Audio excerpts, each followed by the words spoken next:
Non. Donc bonjour à tous, merci beaucoup. Donc aujourd'hui, je vais vous parler de modification du microbiote humain le long d'un gradient d'urbanisation au Cameroun. Donc c'est un travail que j'ai effectué dans l'UMR d'éco-anthropologie situé au Musée de l'Homme à Paris. Mais aujourd'hui, j'ai mis mon autre affiliation puisque j'ai été mutée dans l'UMR de biométrie et biologie évolutive à Lyon. Donc tout d'abord, juste en introduction, qu'est-ce que le microbiote humain? C'est donc l'ensemble des micro-organismes, que ce soit prokaryotes ou eucaryotes, qui sont associés à l'homme. Attendez, j'ai perdu. Désolée, j'ai dû cliquer. Ah, et donc en fait, ces micro-organismes, traditionnellement, on les connaît en les cultivant sur des boîtes de pétri. Et donc là, ces dernières années, depuis on va dire en gros 10 ans, le séquençage, le développement des séquençages nouvelle génération permet de caractériser génétiquement ces microbes. Donc bien qu'on les connaisse moins bien d'un point de vue fonctionnel et fonctionnement, on a une grande quantité de données génétiques qui nous permettent d'étudier de manière assez précise tous ces micro-organismes. Donc la majorité des microbes associés à l'homme se situent dans le côlon, le gros intestin, donc on parle de microbiote intestinal, et sont pour plus de 95% des bactéries, même si, comme je l'ai dit, on trouve aussi des unicellulaires eucaryotes, notamment des protozoaires, on va en parler un petit peu. Donc le rôle de ces bactéries, c'est surtout de produire des vitamines et des acides gras qui vont être absorbés par l'homme, de dégrader certains métabolites qui peuvent être toxiques pour l'autre, mais aussi ils ont un rôle important d'un point de vue immunitaire, puisqu'ils permettent de stimuler et de faire bien mûrir le système immunitaire. Et surtout, ils jouent un rôle de barrière aux pathogènes, puisque l'intestin est une niche écologique qui est déjà occupée par ces bactéries, et donc ça va permettre d'éviter que d'autres agents pathogènes extérieurs puissent s'y établir.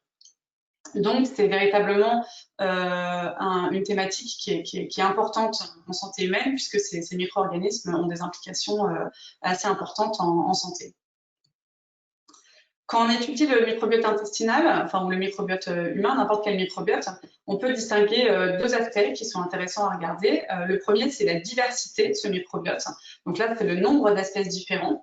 Alors ici, j'ai mis un petit schéma pour que ce soit assez intuitif, puisque je vais beaucoup parler de diversité et de composition.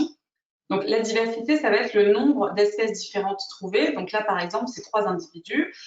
Ici, on a 10 formes et couleurs différentes. Ici, on n'a que 4 formes différentes, donc on va dire qu'il y a 4 espèces. Et ici, il y a également 4 espèces, mais on voit que ce n'est pas les mêmes que celles de son voisin. Donc on peut parler de microbiote plus ou moins diversifié. On peut regarder aussi la composition du microbiote, qui va donc être de regarder est-ce que là, cet individu porte plus des bactéries de type rouge-orange, celui-là porte plus des bactéries de type bleu. Et donc là, on ne va pas s'intéresser à combien d'espèces différentes cohabitent, mais vraiment de caractériser quelles sont les espèces qu'on observe. Et donc, chaque individu, on peut le résumer avec une diversité et une composition bactérienne qui lui est propre. Quand on étudie donc la composition bactérienne, elle est fortement influencée par deux facteurs. Je vais vous expliquer sur le graphique. Tout d'abord, l'âge et également les niveaux d'industrialisation et d'urbanisation. Donc là, ce graphique, c'est une analyse en composantes principales où chaque point, c'est un individu, enfin le microbiote intestinal d'un individu. Et plus les points sont proches, plus ça veut dire que leurs compositions sont similaires, et plus ils sont éloignés, plus les compositions sont différentes. Donc en fait, ce que ça nous montre ici, c'est que les individus qui ont entre 0 et 1 an, ils sont un peu ailleurs par rapport aux autres, ils sont en bas du plot, ici en bas de ce nuage de points, en moyenne ici. Alors tous les individus qui ont plus de 1 an se regroupent ensemble en haut du plot, donc là on voit bien une distinction entre les nourrissons et les autres. Donc ça explique 10% de la variabilité en composition. Mais ce qui explique 22% de la variabilité en composition du microbiote intestinal, c'est sur cet axe-là, ici l'axe des X. Et en fait, ça correspond au niveau d'industrialisation et d'urbanisation, puisque ici, là, toutes ces couleurs rouges et assez colorées sont des populations rurales qui ont été échantillonnées dans différents pays qui ont des niveaux d'industrialisation moins importants. Alors que ici, à droite, toutes ces populations noires, marron, un peu plus foncées, sont des populations urbaines qui ont été échantillonnées dans des pays fortement industrialisés. Quand on regarde plus précisément en quoi ces microbiotes diffèrent en termes de composition, on voit qu'en milieu urbain industrialisé, on a une baisse du phylum Bacteroidetes et une baisse du genre Prevotella. Et ces deux types de bactéries sont associés à la digestion des polysaccharides. Donc là, on met ça en relation avec la consommation moins importante de fibres alimentaires dans les milieux urbains industrialisés. Et à l'inverse, on voit une augmentation du genre Bacteroides. Et ce genre-là, lui, est associé plutôt à la digestion des protéines et des graisses. Donc en fait, les gros changements en composition qu'on voit entre ces deux types de populations ont l'air surtout de s'expliquer par des différences alimentaires. Donc ça, c'est pour la composition. Maintenant, quand on s'intéresse à la diversité, donc le nombre d'espèces différentes qu'on peut trouver dans ce milieu intestinal, on voit que les individus qui habitent en Europe, en Amérique du Nord, en milieu urbain, donc ceux industrialisés, urbanisés, ont une diversité moins importante que les individus qui habitent en milieu ruraux dans des pays moins industrialisés, que j'ai pris ici comme référence à 100%. Et donc là, on voit qu'on a une perte de 20 à 40% en diversité en Europe et en Amérique du Nord. Et en fait, cette perte de diversité, elle est assez inquiétante parce qu'on voit le même résultat quand on compare des personnes qui ont une certaine maladie par rapport à des personnes non malades. Donc là, j'ai pris les personnes non malades, encore une fois, comme la référence à 100% de diversité. Et on voit que des gens dans différentes catégories, notamment qui ont des maladies métaboliques comme la maladie de Crohn ou de l'obésité, mais aussi d'autres maladies type autisme ou des infections à certains pathogènes, ont systématiquement une diversité réduite par rapport à des gens qui ne sont pas malades. Donc cette perte de diversité, elle est assez problématique et on se demande effectivement à quoi elle est due d'une partie et deuxièmement, effectivement, quelle est son implication dans les populations urbaines industrialisées. Alors à quoi elle peut être due, cette perte de diversité? La première hypothèse qui est assez intuitive, étant donné ce que je vous ai dit avant et ce qu'on connaît du microbiote intestinal, c'est des changements alimentaires, notamment quand les individus consomment moins de fibres, donc moins de fruits, de feuilles, de racines, tubercules, etc. On a besoin d'une moins grande diversité de bactéries pour arriver à digérer toutes ces molécules très complexes contenues dans les végétaux. Et donc on peut imaginer que la baisse de consommation de fibres ait entraîné cette perte de diversité.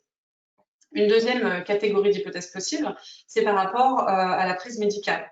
On peut imaginer que la consommation d'antibiotiques et l'utilisation excessive de désinfectants de manière générale puissent avoir entraîné en milieu urbain industrialisé une baisse des bactéries, puisqu'on essaye à tout prix de se débarrasser des microbes de plein de manières différentes. Après, il y a plein d'autres choses auxquelles on peut penser qui sont propres à ces environnements urbains industrialisés, notamment le rôle de l'allaitement, de la pollution et de l'absence de manière générale de contact avec l'environnement, surtout chez les nouveau-nés, où encore une fois, on essaye à tout prix d'éliminer les microbes de leur environnement, que ce soit à travers dans leur alimentation ou autre. Un autre facteur qu'on a mis en avant dans une publication en 2017, c'est les latitudes. Parce qu'en fait, à chaque fois qu'on compare des populations urbaines industrialisées à des populations rurales plus traditionnelles, on compare toujours des populations en gros du nord, à des latitudes élevées, avec des populations qui sont plutôt autour de l'équateur ou des tropiques. Or, on sait qu'il y a un gradient de diversité d'espèces, et notamment un gradient de diversité bactérien, plus de diversité autour de l'équateur et moins de diversité plus on s'éloigne de l'équateur et des tropiques du fait des différences de température. Donc, il n'est pas impossible, même si je ne dis pas que c'est un facteur qui explique entièrement, mais on peut quand même imaginer que même dans l'environnement, il y aurait des différences systématiques qui peuvent expliquer pourquoi il y a des différences de diversité entre ces populations. En dehors de cette perte de diversité de bactéries, ce qu'on voit aussi, c'est des changements au niveau des protozoaires. Donc les protozoaires, c'est des eucaryotes, c'est des cellules avec noyau, mais c'est des unicellulaires, donc ils sont aussi dans le milieu intestinal. Et ce qu'on voit ici sur cette figure qu'on a obtenue en 2019 avec ma postdoctorante, c'est qu'il y a deux protozoaires majoritaires, Blastocystis ici en rouge et Entamoeba en bleu. Alors pour ceux qui connaissent le genre Entamoeba, ici c'est pas des amibes pathogènes, hein, celles qui causent des trous dans l'intestin. Là on est vraiment en train de regarder des amibes commensales qui ne créent aucun symptôme chez l'homme. Et ce qu'on voit, c'est qu'en moyenne, dans des populations qu'on a échantillonnées au Cameroun traditionnel et on a aussi regardé d'autres populations de la littérature en Tanzanie et au Pérou, on a en prévalence 70% de blastocystis, donc 70% des gens portent cet organisme et 60% des gens portent Entamoeba. Par contre, en milieu industrialisé, ici, on voit qu'on n'a plus que 10% en moyenne de gens qui portent blastocystes et Entamoeba a complètement disparu, plus personne ne le porte, en tout cas dans ces échantillons. Donc ça montre bien que non seulement on a perdu de la diversité bactérienne, mais on a aussi perdu de la diversité au niveau protozoaire. Or, on a montré dans un papier, nous, en 2015, avec des populations au Cameroun, que même au sein d'un contexte traditionnel comme au Cameroun, les gens qui ont la meilleure diversité bactérienne, c'est aussi ceux qui sont porteurs de protozoaires. Donc, il y a une corrélation positive entre ces deux choses, le fait d'être porteur de protozoaires et d'avoir une bonne diversité bactérienne. Ça a été montré ensuite dans d'autres populations avec blastocystes. Alors, on ne connaît pas encore le mécanisme, j'en parlerai un tout petit peu en conclusion, mais c'est pour dire que les protozoaires intestinaux sont aussi importants à considérer, puisqu'ils ont également disparu en milieu industriel, et souvent on les néglige puisqu'ils sont plus difficiles à étudier. Une autre question ouverte, c'est qu'en est-il des autres microbiotes humains? Donc là, je vous ai montré que le microbiote intestinal, maintenant, on a beaucoup de données qui nous montrent qu'il perd en diversité en milieu urbain industriel, mais est-ce que c'est le cas de tous les microbiotes, de la peau, de la salive et autres, ou est-ce que c'est vraiment quelque chose qui est propre au microbiote humain? Ça va nous permettre normalement d'un peu mieux comprendre quelles sont les causes de cette perte de diversité. Si par exemple c'est un rôle des fibres alimentaires, il n'y a pas de raison que ça influence le microbiome de la peau ou de la salive. Par contre, si c'est des raisons médicales, d'hygiène, etc., on peut imaginer que tous les microbiotes soient touchés. Donc pour le microbiome salivaire, il y a eu assez peu d'études. Et l'association avec l'industrialisation n'est pas claire. Dans cette étude ici de 2014, il montre que les populations qui ont la meilleure diversité salivaire sont celles qui habitent en Allemagne, ensuite celles en Alaska, et les plus faibles en Afrique. Donc là, le pattern est contraire à ce à quoi on s'attend. Et dans cette étude de 2015, il montre qu'il n'y a pas de différence significative entre des populations amérindiennes au Venezuela et des populations urbaines en Amérique du Nord, alors qu'on sait qu'il y a des différences sur ces mêmes individus au niveau intestinal. Alors, ce qui est intéressant pour la diversité orale, c'est que contrairement à la diversité intestinale, là, en fait, quand la diversité est réduite, c'est associé à une meilleure santé buccale. Donc, il vaut mieux avoir une diversité bactérienne réduite au niveau de la bouche, alors qu'au niveau de l'intestin, c'est l'inverse. Donc, ça ajoute un peu de complexité sur quels sont nos attendus. Donc, pour répondre un peu à toutes ces questions, j'ai mis en place un projet qui s'appelle le projet MicroRégal, donc qui a été financé par l'ANR, par le CNRS et en 2017 par ce prix de recherche de l'Institut Danone en collaboration avec la FRM, dont la question centrale, c'est vraiment comment la diversité et la composition du microbiote humain changent-elles entre milieu rural et urbain au Cameroun. Donc le but, l'idée, le design, c'est vraiment de se placer à une échelle locale pour éviter d'avoir les effets confondants justement de la géographie ou de la génétique. Donc se placer dans des populations qui ont le même fond génétique et qui sont dans un environnement quand même assez similaire, et pourtant qui diffèrent d'un point de vue de leur urbanisation. Donc on a échantillonné 78 personnes qui habitent dans un petit village de 1300 habitants, avec 31 personnes dans une ville de province de 60 000 habitants, et des gens, 32 personnes qui habitent à Yaoundé, donc la capitale du Cameroun, avec 2,8 millions d'habitants. Et donc le but, c'était de comparer le long de ce gradient, comment évolue le microbiote. L'idée, en plus de cette idée de gradient à une échelle locale, c'est vraiment de collecter des données biologiques et culturelles en parallèle, parce que très souvent, les papiers sur le microbiote n'ont que des données biologiques. Donc, on voulait avoir le plus de métadonnées associées possible. Et on voulait aussi caractériser les protozoaires, comme encore une fois, souvent, les articles sur le microbiote ne s'intéressent que à sa partie bactérienne. Et donc, pour finir, on a voulu comparer microbiote intestinal et oral pour voir un petit peu si les deux répondaient aux mêmes facteurs ou s'ils avaient des facteurs propres.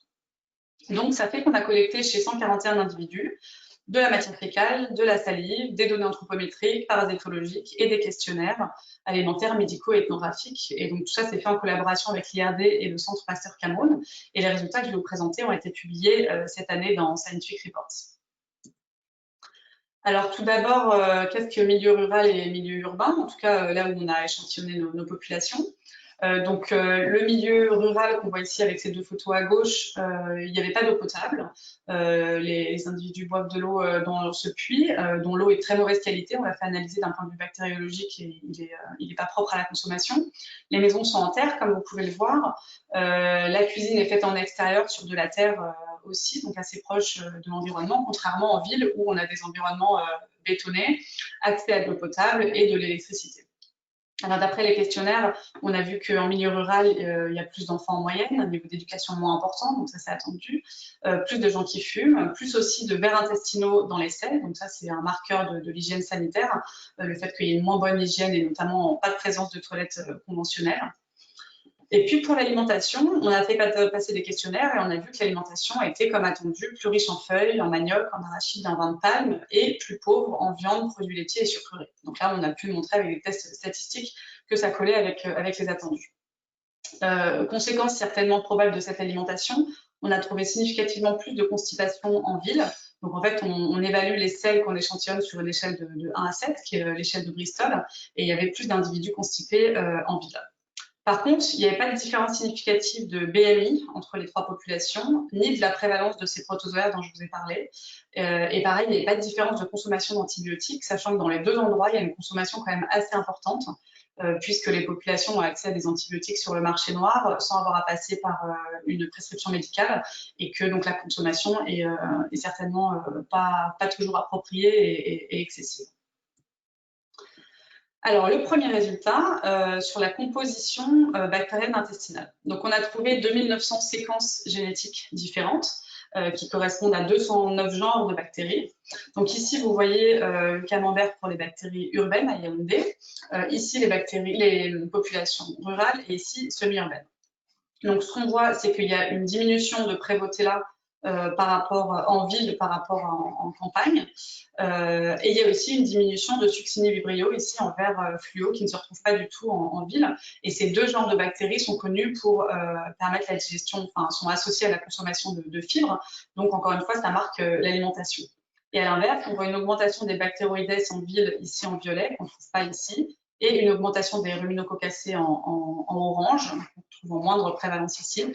Et encore une fois, ces deux genres sont associés à la consommation de graisses et de protéines. Donc là, on a bien ce qu'on retrouve, la même chose que quand on contraste un milieu urbain industrialisé et rural peu industrialisé. À une échelle locale, on retrouve bien les mêmes résultats. Au niveau salivaire, donc on a une augmentation ici chez les urbains de Streptococcus par rapport aux ruraux et aux semi-urbains, sachant que Streptococcus mutans, c'est une espèce qui est cariogène, qui est présente quand il y a une consommation trop importante de sucre. Donc là aussi, ça peut être dû à l'alimentation. Et ici, il y a une disparition complète des Enterobacteriaceae en orange, qu'on voit qui sont quand même importantes en milieu rural et qui sont perdues en milieu urbain.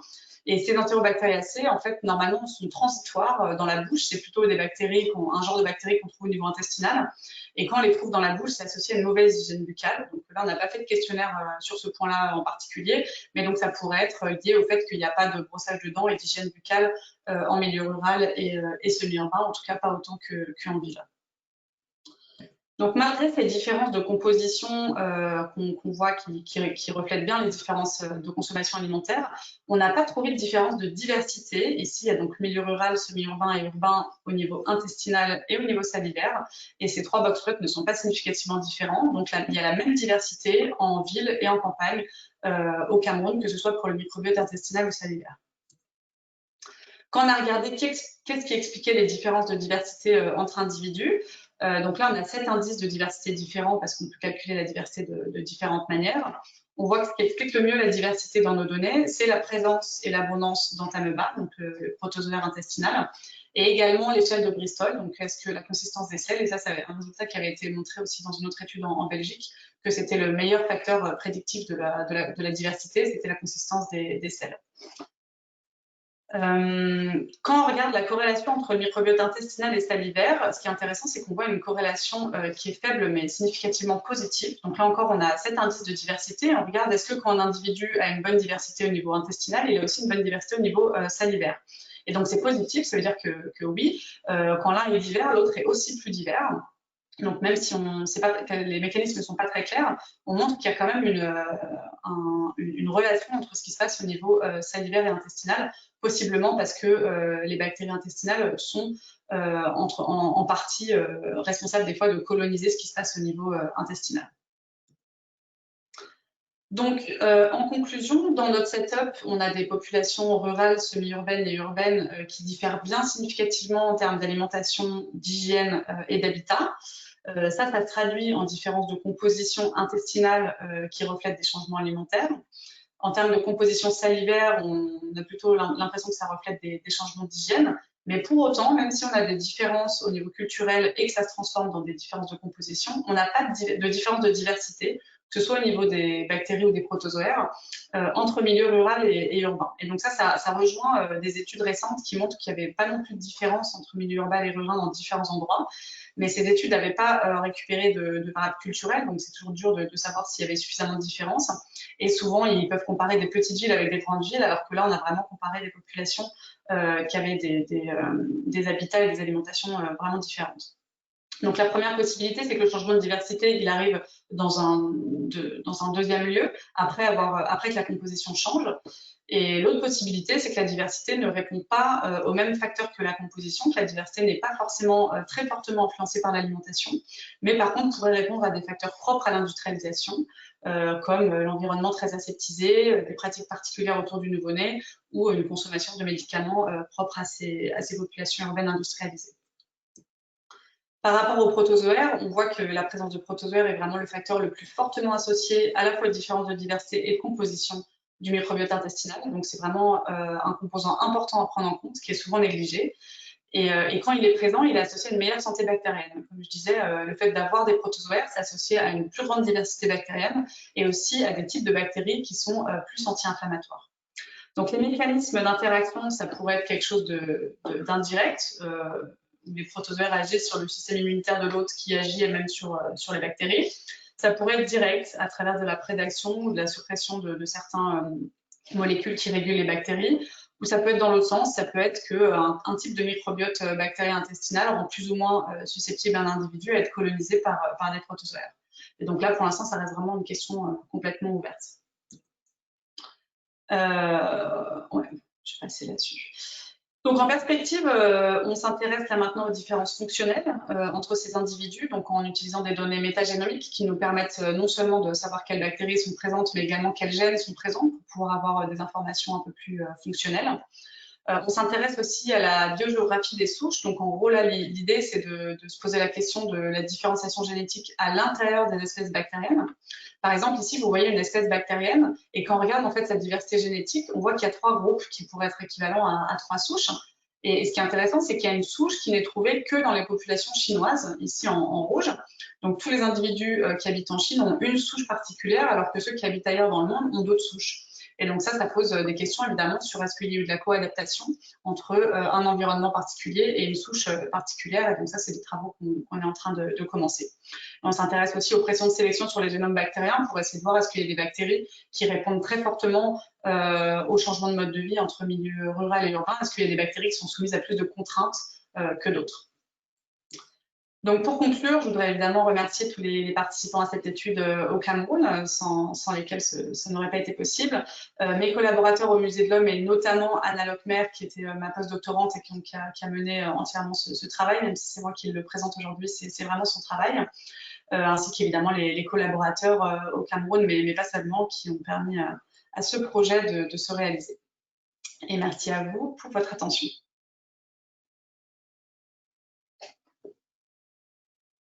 Alors, merci beaucoup Laure. Et voilà.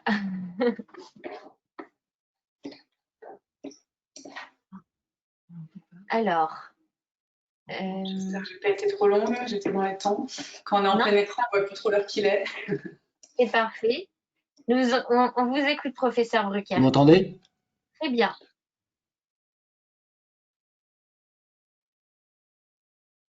Oui, je vous entends.